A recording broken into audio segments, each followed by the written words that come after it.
Do Supremo Tribunal Federal e do Conselho Nacional de Justiça, a ministra Rosa Weber visita nesta sexta-feira as unidades prisionais do estado de São Paulo.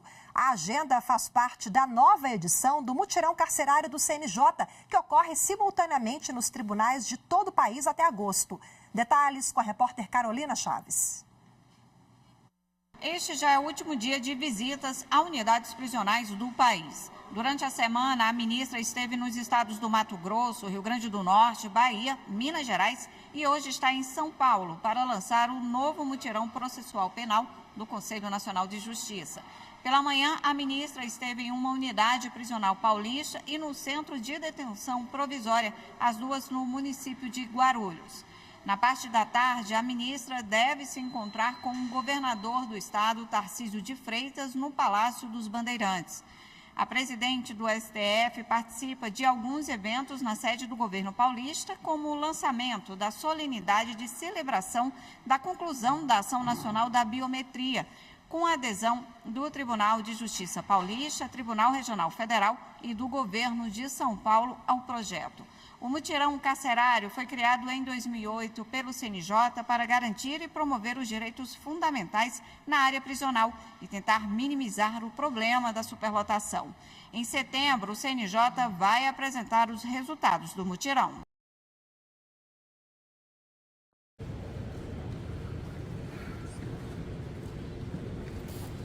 Uma boa tarde a todos e todas.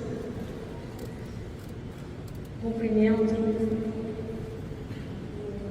o governador do estado de São Paulo, Tarcísio Gomes de Freitas.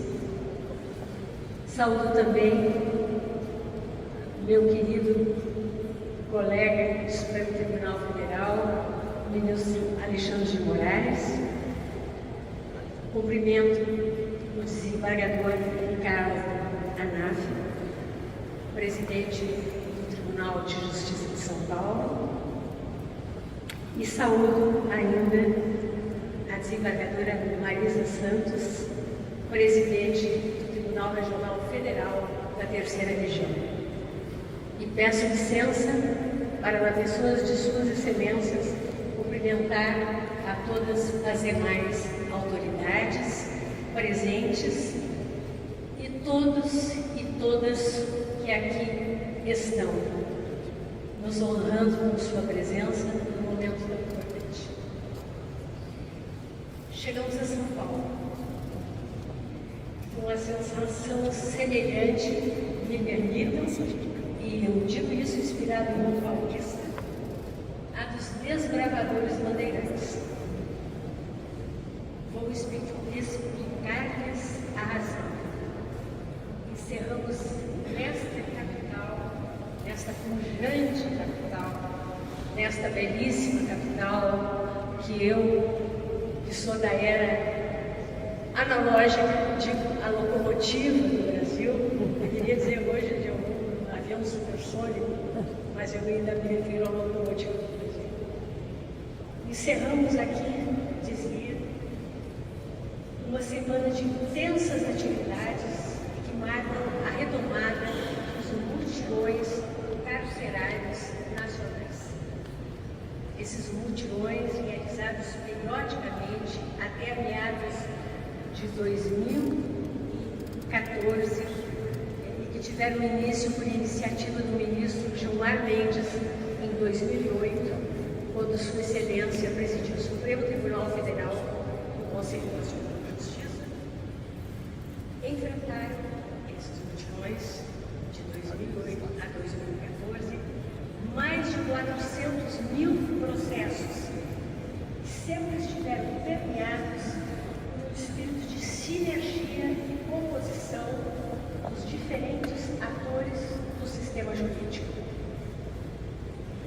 Tal como a vanguarda modernista de 22, essa política se constitui em uma das primeiras e mais exitosas atuações que nasceram no âmbito do Conselho Nacional de Justiça e trazendo à luz para o debate nacional os temas penitência prisional e penitenciário.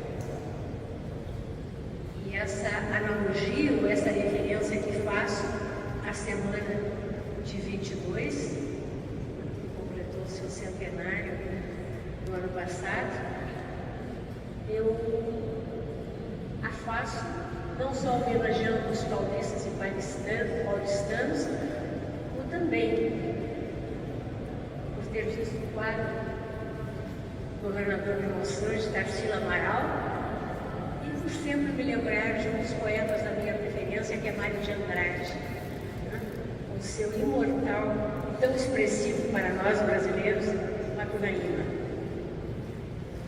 A retomada dessa política e o movimento segue firme, atual, e nos impõe exigentes posturas. E mais do que isso, os mutirões compreendem uma cultura de atuação judicial que nos implica com o cumprimento intransigente da nossa Constituição Cidadã de 1988, da Lei de Execução Penal, dos precedentes vinculantes das Cortes Superiores e também dos tratados internacionais. Com os mutirões, nós dizemos mais. Nós sinalizamos a necessidade impostergável de toda a magistratura brasileira colocar-se diante e atuando a partir de situações que impactam vidas e a própria segurança da sociedade. A regularidade do funcionamento dos estabelecimentos penais, os quais tanto explicam a sociedade que integramos e quem somos, mostra-nos que o cárcere não é e nunca deve ser espaço de exclusão. O afastamento não importa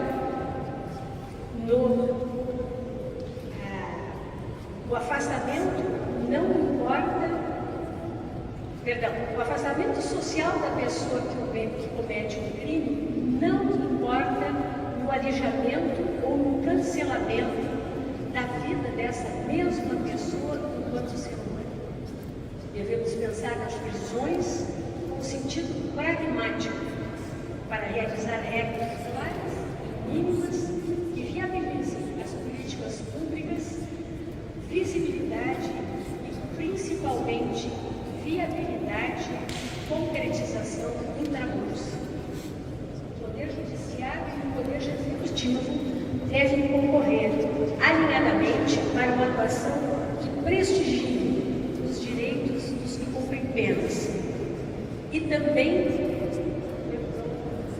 Coronel Marcelo, o trabalho daqueles que atuam, que prestam serviços nos presídios. Esse é o melhor antídoto para evitar os abusos e as ilegalidades que porventura surgem nesses espaços. Nessa semana, o Grupos está presente com uma equipe em 5 diferentes estados do país. E o estado de São Paulo não foi escolhido para finalizar essa importante ação por acaso, pois reúne a maior população prisional do país. E nessa semana, repito, eu estive dentro das penitenciárias. Hoje mesmo visitei um centro de detenção provisória, verdadeiro colosso cimentado que compõe a paisagem em torno dos que pousam e decolam do Aeroporto Internacional de Guarulhos, que é um cartão de visitas daqui. As prisões são lugares que desafiam as compreensões, que nos incitam o imaginário, repletas de pessoas, de trabalhadores, são espaços que devem se organizar sob uma rotina impecavelmente ajustada. E essa organização, hoje, eu constatei. E isso me trouxe muita alegria diante das realidades díspares que tenho encontrado nessas visitas pelo Brasil. Tiramos essa semana para firmar compromissos com a humanização e a otimização das penas, tudo para chamar a atenção para a urgência que o sistema prisional reivindica de todos nós. Não há, nem temos uma bala de prata. Manter o bom funcionamento de um sistema prisional é uma ação que não se executa sozinha e pressupõe cumplicidades e atuações que se complementam permanentemente. Mais uma vez, eis aqui o sentido coletivo dos mutirões reaparecendo para demonstrar que o poder judiciário e o poder executivo não prescindem um do outro. Ao contrário, atuam ou hão de atuar sempre sinergicamente para bem realizar todas e cada uma das intervenções intramuros capazes de incidir sobre homens e mulheres que descontam pena para garantir o retorno à sociedade que lhes assegure oportunidades. Quero aproveitar esse momento para celebrar e agradecer o Poder Executivo do Estado de São Paulo, na pessoa do nosso estimado anfitrião, governador Tarcísio de Freitas, que junto com o secretário de Administração Prisional, Coronel Marcelo, tanto tem evitado esforços em diversas e essenciais ações para vencer os desafios do sistema penitenciário diante da complexa realidade carcerária paulista. Temos aqui em São Paulo um pouco mais de 190 mil presos, números maiúsculos, um contingente de pessoas que é maior que muitas cidades deste país e hoje representa 30% do contingente prisional brasileiro. A não haver uma boa organização, como eu estou vendo que há, para regrar e bem tratar esta população, a não existirem formas de realizar as políticas sociais intramuros, São Paulo, pode-se dizer com muita tranquilidade, ensejaria desarranjos estruturais sérios para a segurança de todo o país. E graças a Deus que há essa boa organização e essa excelente gestão que podemos constatar, e uma excelente organização, uma ótima gestão, humanizadas e que me proporcionaram hoje, inclusive, belíssimos momentos culturais, ouvindo com toda a minha equipe um coral de apenados, uma banda, um conjunto musical, talvez seja mais apropriado dizer, que não faria feio em nenhum espetáculo do país. Fiquei emocionada, pedi bis, inclusive. Da mesma forma, tive a oportunidade de conhecer oficinas de trabalho, onde um detento, em menos de 2 minutos, me presenteou um copo de metal. Igualmente, me emocionei na biblioteca, sabendo que no último mês, numa biblioteca com obras da maior qualidade, e sabendo que no último mês, o livro mais lido foi da Malala, mas no mês anterior, o mais lido foi Machado de Assis, Dom Casmurro. Além disso, salas de aula e inúmeras outras possibilidades de atividades profissionais. Marcelo acabou de, inclusive, relacioná-las e não sei se posso chamar uma ordem, mas um local ali onde os legumes, enfim, verduras são plantados e servidos, as refeições são preparadas na própria unidade prisional. Se não conhecem, eu penso que todos deveriam um dia, quem sabe, reconhecer. Quando se olha um presídio por dentro, a nossa visão se transforma. quando defendemos o bom funcionamento dos espaços penais, evidentemente que não o fazemos para reivindicar apenas o tradicional, o trivial. Há que pensar além dos muros e apesar dos muros. Muralhas e prisões não servem apenas para separar os de dentro daqueles, nós, que estamos de fora. Há algo que esses muros podem comunicar. Mensagens sutis e cuidadosas que se permitem endereçar a uma sociedade que clama por segurança, que tem muitos preconceitos, mas que não pode nunca abdicar de um tratamento digno e decente para os que cumprem pena. Como já lhes disse, fui ao Centro de Detenção Provisória de Guarulhos para, além de visitar e ouvir os que ali se encontram, conhecer esses muros, os muros que receberão as intervenções artísticas e as mensagens de paz de Eduardo Cobra. Cobra, aqui quero uma vez mais, na sua condição de artista talentoso e internacionalmente conhecido, agradecer, e já o disse hoje a muitos, o painel A Constituição que doou ao Supremo Tribunal Federal com muita generosidade e que passa a compor o acervo da nossa Suprema Corte. Na verdade, as novas gerações terão a oportunidade no Supremo, já reconstituído, de também conhecer este painel. Que lindas mensagens são transmitidas pelas tintas e relatadas por este artista tão expressivo e que me interessou ainda numa carta memorável, verdadeiramente emocionante. Acompanha a obra, onde diz o seu sentimento sobre a nossa Constituição e o que este texto, a nossa Constituição Federal, representa ou há de representar para todos nós. E eu fiquei particularmente feliz, porque eu tenho uma visão, como imagino a grande maioria daqui, dos que estamos dentro do sistema de justiça.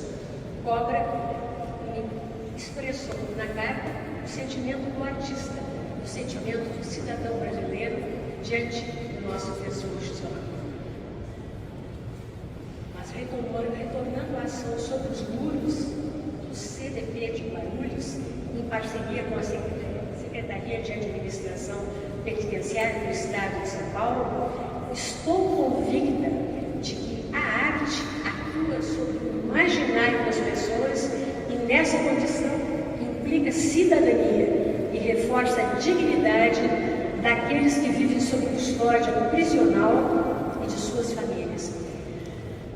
Os trabalhadores que ali prestam seus serviços e, sobretudo, das pessoas que diariamente se deparam com aquele maciço de cimento que impacta a paisagem urbana. A intervenção sobre os muros de uma prisão e, para além deles, realizar uma participação essencial das pessoas que ali cumprem penas, esse ponto é muito importante, é uma ação sofisticada e de vanguarda, que quebra os preconceitos e paradigmas que tornam aqueles espaços locais de exclusão. Não por menos, o projeto está recebendo esse nome de Solta a Arte, para fazer com que a arte em presídios tome conta dos nossos corações. Mas há outros motivos ainda para celebrar São Paulo, para além das multidões, do reencontro de todos nós com Eduardo Cobra, a quem confiamos esse importante trabalho e desafio, como ele acabou de expressar. Também nessa solenidade, já foi dito, mas é importante repetir, alcançamos a nacionalização da ação de identificação civil e emissão de documentos às pessoas pessoas privadas de liberdade. Quando ainda estava ministro Alexandre na presidência do Tribunal Superior Eleitoral, do nosso Tribunal da Democracia, estabeleci com o então presidente do Supremo Tribunal Federal, do Conselho Nacional de Justiça, o ministro Dias Toffoli, uma parceria nesse sentido, em benefício justamente dos detentos. À época, informava-se que aproximadamente 70% da população prisional não tinha documentos. Eu não imaginava que o destino me permitisse hoje festejar a conclusão do que eu considero um ciclo virtuoso. Concluir a implementação dessa importante ação de cidadania patrocinada pelo Conselho Nacional de Justiça nas 27 unidades federativas do país é acreditar que podemos sim reverter o desconfortável estado de coisas inconstitucional em que se coloca o sistema carcerário brasileiro. Estado de coisas inconstitucional que foi proclamado assim em decisão liminar na Lei 347 e que agora, já com o mérito pronto para julgamento, pautarei no mês de agosto ou no mês de setembro. O compromisso com a erradicação do subregistro civil de nascimento e a ampliação do acesso à documentação básica são atividades elementares, sem as quais o sentido de pertencimento social dos privados de liberdade nunca será alcançado. Essa ação, aliás, foi verdadeiramente uma ação brutal, pactuada entre todos os poderes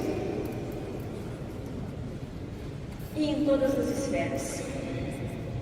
Mais de 5.400 kits biométricos foram distribuídos em todo o país e uma postura interinstitucional movimentou mais de 150 parceiros, mais de 7.000 pessoas, tudo para tornar brasileiros os pouco mais de 650.000 presos no nosso país, cidadãos de verdade. Os kits biométricos chegaram a cada estado, para os tribunais de justiça, os tribunais regionais federais, o poder executivo de cada estado, para a identificação de todas as pessoas que adentram o sistema penitenciário ou lá já estão recolhidas. E isso não é pouca coisa, isso é fundamental. A restauração da cidadania de uma pessoa privada de liberdade pressupõe necessariamente a possibilidade de acesso às políticas de educação, saúde, distribuição de renda, moradia e trabalho durante e após o cumprimento da pena. Esse acesso, porém, somente se alcança por documentos. E o governador Tarcísio, Vossa Excelência, com toda a preocupação que expressou, justamente com essas políticas públicas que busca implementar aqui no Estado de São Paulo, bem sabe a importância que significa uma pessoa ter documentação que a habilite a esses benefícios. Certidão de nascimento, RG, CPF, título de eleitor. A existência e a posse de todos esses documentos civis mediam o pleno exercício da cidadania. O acesso integral a direitos do cidadão é impraticável sem eles. Quem não tem documentos civis não consegue estudar nem trabalhar formalmente, não vota, não consegue ter bens em seu nome. Consegue sim e apenas atendimento médico de emergência, mas não é vacinado e não acessa programas de distribuição de renda. Às vezes em que a falta de registro civil representa, inclusive, um apagamento da própria história. A certidão de nascimento é também um elemento de recuperação de laços e valorização da trajetória familiar. não conhecer a própria origem é jogar uma desconfiguração humana da própria individualidade. A regularização da documentação civil é apontada como uma das demandas básicas mais importantes na saída imediata da prisão. Há uma relação de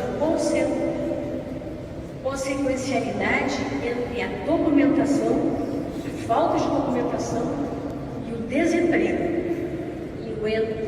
entre o desemprego e a reincidência. E é tudo o que não queremos.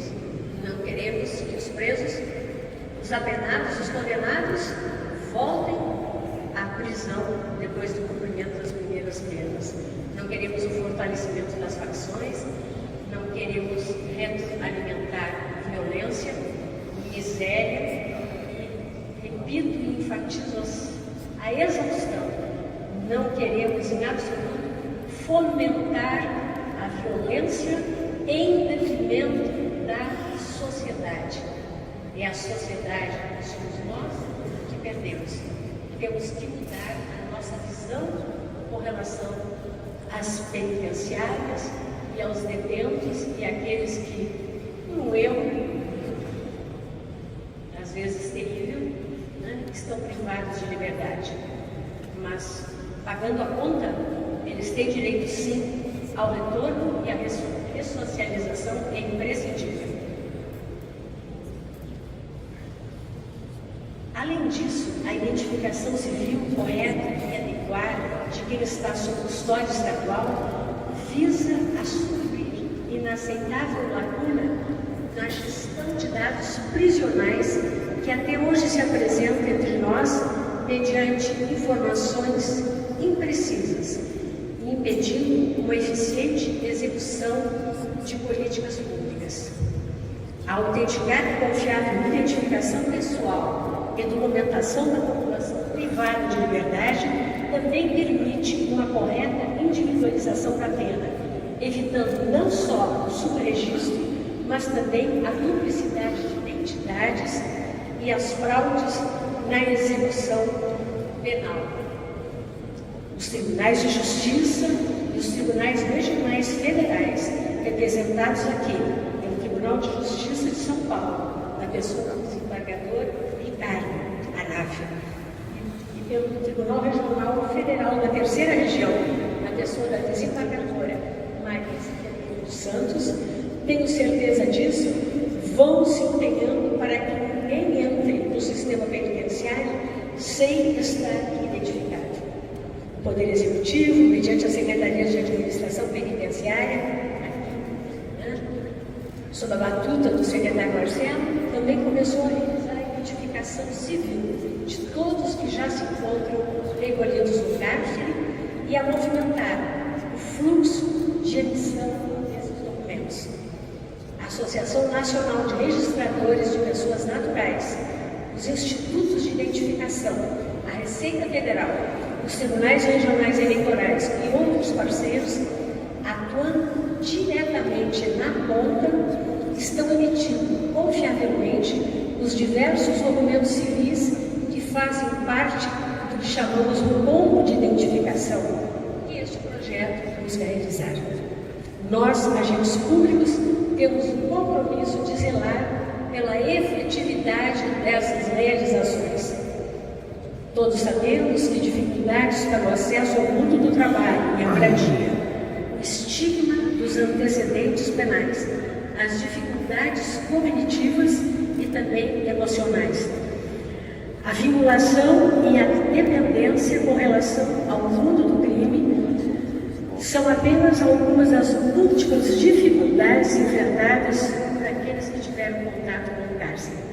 A documentação civil é um direito fundamental básico e obrigação estatal das mais imprescindíveis. Não pode ser mais uma dificuldade a barrar o restauro da cidadania. E aqui poderia estar-se a perguntar, mas se São Paulo já está um passo à frente, São Paulo está organizada, está sendo enfatizado tanto esse aspecto. E me perdoem, é que eu estou encerrando este quinto estado de São Paulo, o lançamento dos mutirões. Então, na verdade, eu estou falando para todos os estados da federação. E que, como eu costumo dizer, há muitos Brasis neste Brasil. E nós, Conselho Nacional de Justiça, temos que dar um tratamento igualitário e ter a mesma visão para todos. Por fim, e não menos importante, celebramos também aqui, nesse palácio, que é a grande casa do povo paulista, Palácio Bandeirantes, a adesão do Tribunal Regional Federal da Terceira Região, do Tribunal de Justiça do Estado de São Paulo, ao Pacto Nacional do Judiciário pelos Direitos Humanos. Este pacto é uma iniciativa engendrada pelo Conselho Nacional de Justiça para a promoção e a defesa dos direitos humanos em nosso país, sob o marco do controle de convencionalidade e sob o prisma da centralidade das vítimas. Não precisaria dizer, mas digo sempre e repito, a dignidade da pessoa humana é fundamento da República Federativa do Brasil.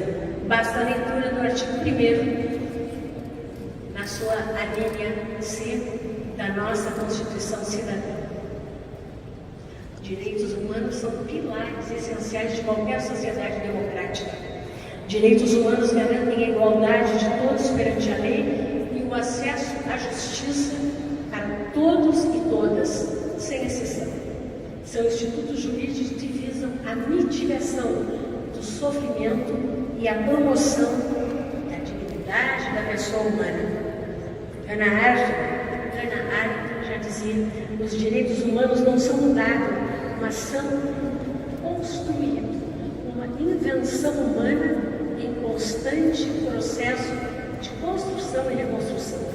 E porque os direitos humanos não são uma informação a priorística qualquer, é que eu afirmo: é essencial a ação por eles. E é fundamental a coragem de implementá-los diante de todos e de todos, de todas e de todos do sistema de justiça. TRF 3, Tribunal de Justiça de São Paulo, dois dos maiores tribunais do país, ao aderirem ao pacto, dão exemplo e fortalecem a construção e reconstrução dos direitos humanos. Ganha o povo de São Paulo, ganha a cidadania paulista, ganha a cidadania paulistana, ganha o Brasil. Milan Kundera, que a pouco nos deixou, esse é o clássico, a insustentável beleza de ser, pontuou: muitas vezes nos refugiamos no futuro para escapar do sofrimento.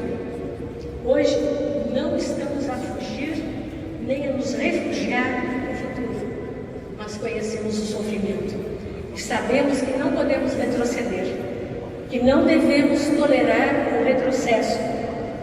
Nesta data, damos novos passos para construir um presente e um novo amanhã. Parabenizo os desembargadores Ricardo e Marisa, parabenizo o Tribunal de Justiça de São Paulo, o Tribunal Regional Federal da Terceira Região, parabenizo os juízes e juízes paulistas por essa importante decisão e conclamo todo o Poder Judiciário a se unir em torno desta causa. Somente juntos poderemos construir um Brasil mais humano, mais inclusivo e mais justo para todos. Saúdo todas e todos os presentes, manifesto meu mais sincero apreço pelas instituições locais que aqui celebram verdadeira aliança para a superação do que eu já mencionei, estado de coisas em que ainda se encontra como um todo o nosso sistema carcerário. São auspícios como esses que transformam a nossa realidade e promovem a efetiva paz e a justiça social. Eu desejo a todos todos nós um excelente mutirão processual penal e êxito para as políticas que hoje se lançam aqui em São Paulo e se apresentam como bons modelos para todo o país.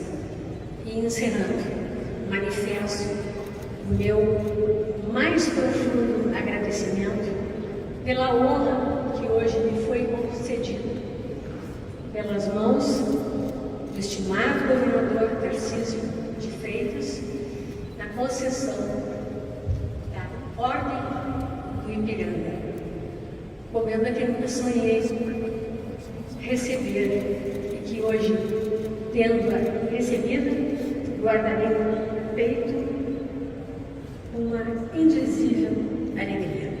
Muitíssimo obrigada, senhor governador, muitíssimo obrigada, Estado de São Paulo, muitíssimo obrigada a todos os presentes. Do Supremo Tribunal Federal e do Conselho Nacional de Justiça, ministra Rosa Weber visita nesta sexta-feira as unidades prisionais do estado de São Paulo. A agenda faz parte da nova edição do mutirão carcerário do CNJ, que ocorre simultaneamente nos tribunais de todo o país até agosto. Detalhes com a repórter Carolina Chaves. Este já é o último dia de visitas a unidades prisionais do país. Durante a semana, a ministra esteve nos estados do Mato Grosso, Rio Grande do Norte, Bahia, Minas Gerais e hoje está em São Paulo para lançar o novo mutirão processual penal do Conselho Nacional de Justiça. Pela manhã, a ministra esteve em uma unidade prisional paulista e no Centro de Detenção Provisória, as duas no município de Guarulhos. Na parte da tarde, a ministra deve se encontrar com o governador do estado, Tarcísio de Freitas, no Palácio dos Bandeirantes. A presidente do STF participa de alguns eventos na sede do governo paulista, como o lançamento da solenidade de celebração da conclusão da Ação Nacional da Biometria, com a adesão do Tribunal de Justiça Paulista, Tribunal Regional Federal e do governo de São Paulo ao projeto. O mutirão carcerário foi criado em 2008 pelo CNJ para garantir e promover os direitos fundamentais na área prisional e tentar minimizar o problema da superlotação. Em setembro, o CNJ vai apresentar os resultados do mutirão.